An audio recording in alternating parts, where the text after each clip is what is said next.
Smash!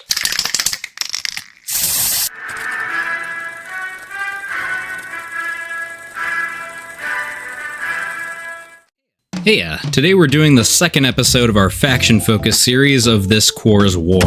In the last episode, we talked about the Gwents, and this time we're going to be talking about their neighbors, the Toulmorese. In this video, you can expect a good amount of lore, some building, as well as a little rundown on painting their fatigues.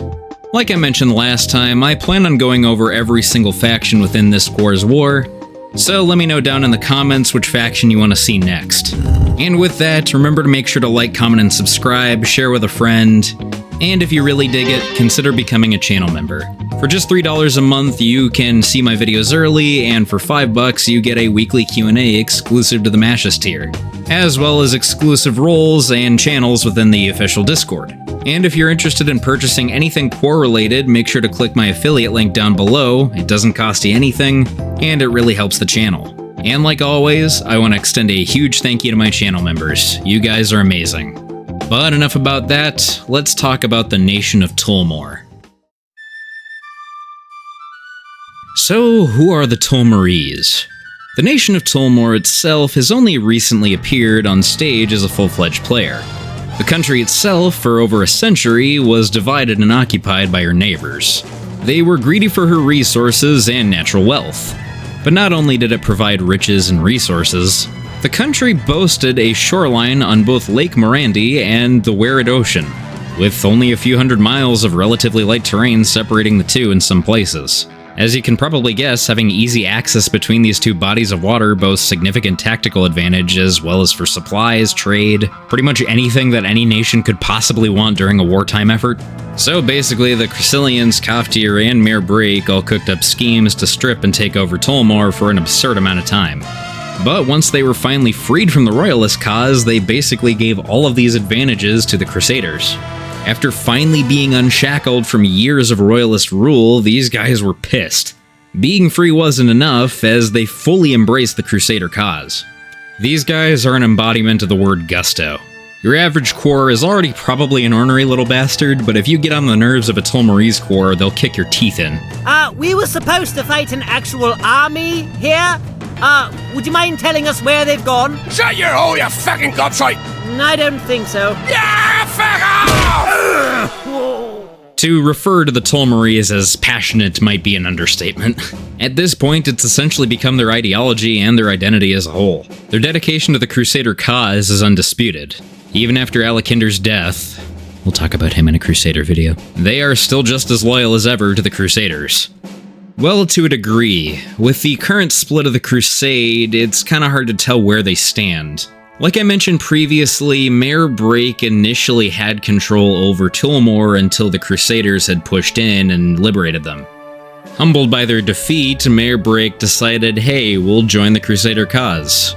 This is definitely something I want to get into more so in the Crusader video, but essentially what's happened now is that after Alakinder's death, the Crusade split in two, and Mere Break is now in their own side. They're kind of the newer Crusaders, while the Toulmorese are still loyal to Alakinder's vision of the Crusade.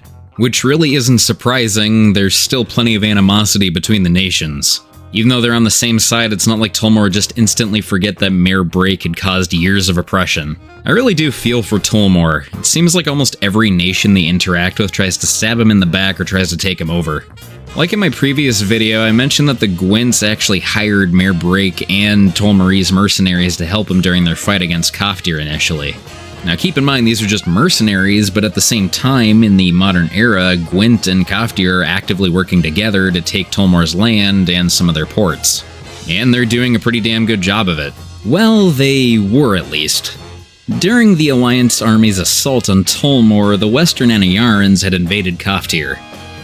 To many, this would be considered a highly successful invasion of Toulmore, but the problem was that they basically were pouring almost all of their supplies into this invasion.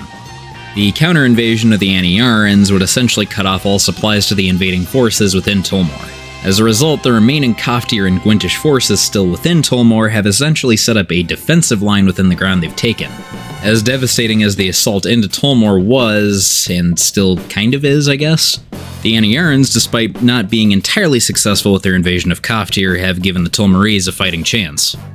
Despite how significant the ground the Gwyntish and Koftiran forces have made into Toulmore, they don't have anything to supply them. And though I am admittedly a big fan of the Royalist side, I'm rooting for the Toulmores. Above everything else, they really do have heart, and you gotta give them credit for that. One last thing that I want to go over is I really do find it interesting the way that they're structured in terms of their military. They are basically constantly replenishing the resources in terms of their fighting forces.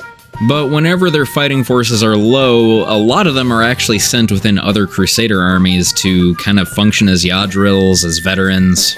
In fact, that's actually my plan, is to make one of my Toulmore guys into a veteran Yadril for my regular Crusaders. That's something I really do like about the Toulmores and the Gwents, is that you can run them within Koftir forces and other Crusade forces. But now that I've given you a little rundown on the history of Toulmore, it's time to do a little building and painting.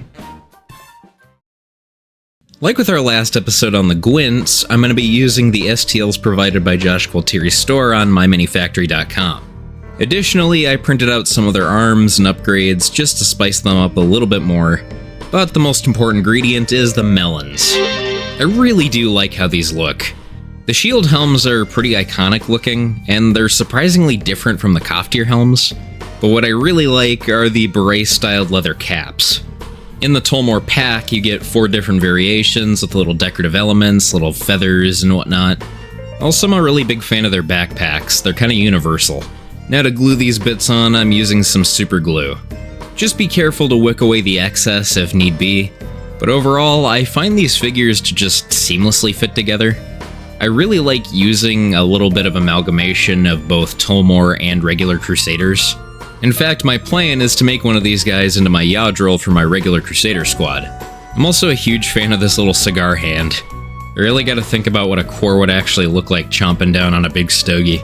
But like I mentioned, I really like how all the pieces fit together, especially the backpacks. But again, one of my favorite parts about these miniatures is that they all really fit nicely together.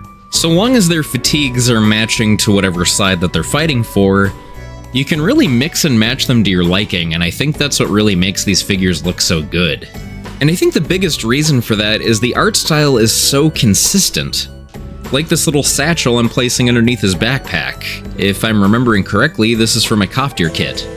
And speaking of Koftir, one of the cooler things that I've learned about the Toulmore is that they can actually use Harlex, the main rifle of the Koftiran forces.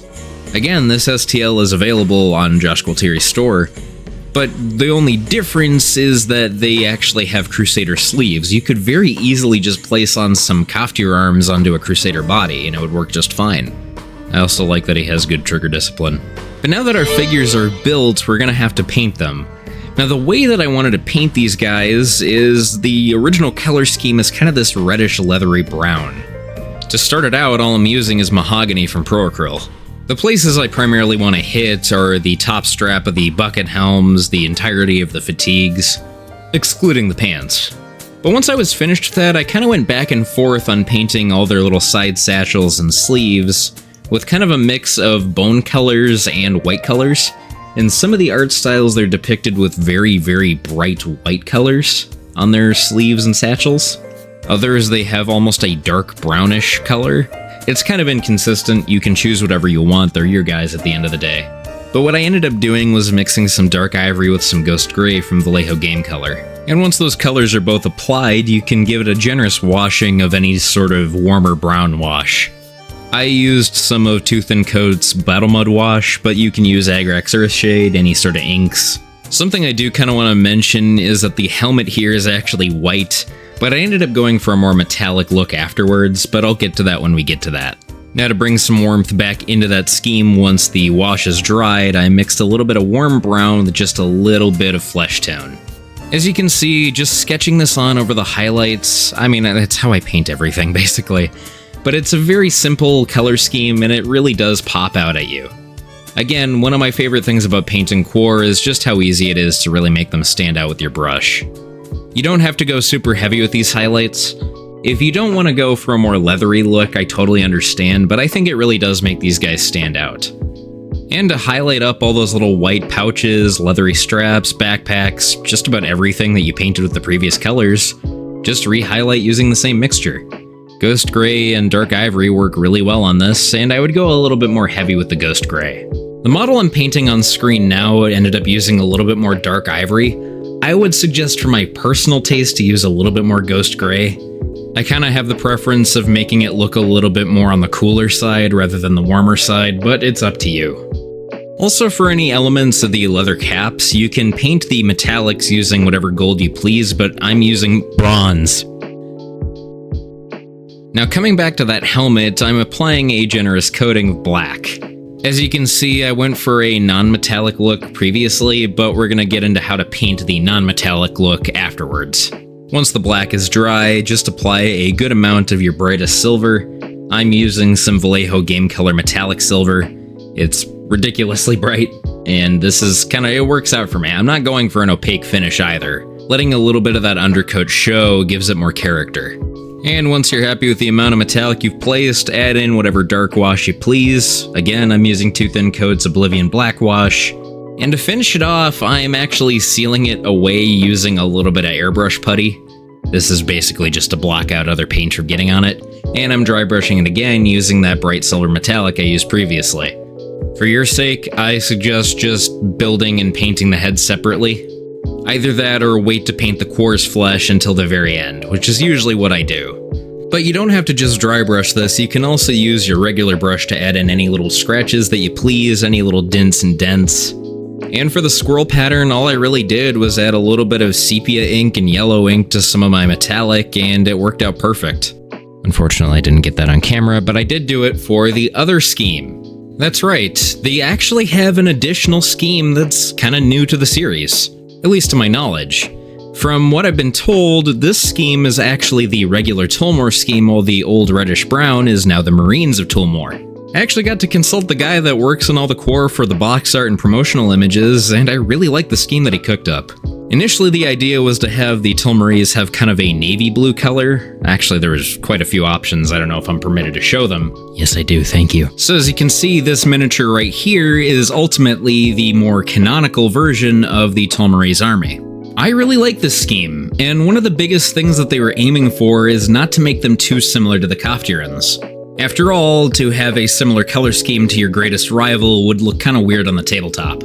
But then again, all of these schemes are so cool, so I definitely want to try them out as time goes on, but for today, I'm going to show you how to paint the more canonical scheme.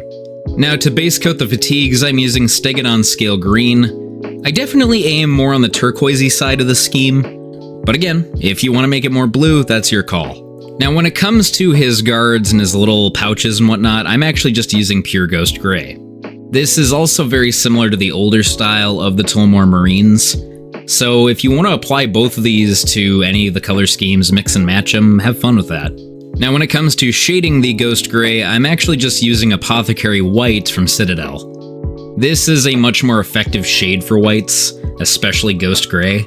Now you could just use Nuln Oil and Oblivion Black Wash for the entirety of the model, and simply just watering down the black wash, but I just think that this works a little bit better. I do strongly encourage you to use all of your paints to the best of your ability so you don't have to buy more, but it is really nice to have something that's ready to go out of the bottle. Speaking of dark wash, I'm using Oblivion Black Wash and all the turquoise. I'm not using too much, just enough to really feather it in. You don't want to go too heavy with this. And if you're curious about the boots, it's just a little bit of snakebite leather mixed with some black. Now to highlight the turquoise fatigues, I'm reintroducing a little bit more Stegodon Scale Green, however I'm mixing it a little bit with Talisman Teal. As you can see, it kind of upped the ratio of the teal over time on the stronger highlights. And as I got closer and closer to the brightest highlights, I would introduce just a teeny tiny touch of Ghost Gray. Now another thing to mention as well, if you really want to go for the turquoisey color, you can really add a little bit more teal, or some phthalo greens to really make it pop out and really bright. Apparently from what he's shown me in kind of snippets, he wanted to go for a much more stark turquoise. Personally, I like his first draft better, but for the millionth time, go with what you want to go with.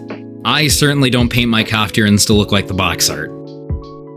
Now, speaking of Ghost Gray, I would highlight everything on the buckles and the pouches with it, and I would add just a tiny bit of bold titanium white on the sharpest highlights. On the helmet, I'm actually stippling on a little bit of bold titanium white for scratches. And I actually ended up dry brushing this mixture onto the backpack, as it's a big enough area for me to not worry about getting it onto the other parts of the miniature, and it creates this kind of cool scratchy effect. And again, like I mentioned, if you wanted to, you could paint this style of the pouches on the Marines. And now for the final part, we're going to be painting that squirrel emblem. First, we'll want a base coat using a dark brown. For this, I'm using Rhinox hide. And we'll add just a little bit of bronze. Be delicate with your placement. And once it's dry, you can add a little bit of a shade to the recesses to make it stand out a little bit more. And if you want, you can re-highlight the bronze, but I think I like it like this. But with that final step of the painting, I think I've effectively gone over everything relating to the basics of Toulmore. They're a really cool little sub-faction. Okay, I guess technically they're not exactly a sub-faction, but I kind of count Gwents as a sub-faction. They're kind of a sub-faction. But when it comes down to it, I find these guys to be really respectable underdogs. Seems like most of their history is being knocked into the mud and then making sure they drag down whoever pushed them in with them. They're spiteful, ornery, but man do they have heart. And I'm really curious to see what happens next and whatever lore's coming up. They're not in a great position, but I think they've come back from worse. But I've definitely flapped my beak enough for one video. Make sure to leave a like, comment, and subscribe, share it with a friend, and remember to mishmash, kitbash, and paint some fantastic miniatures. And you're gonna, I promise. See ya.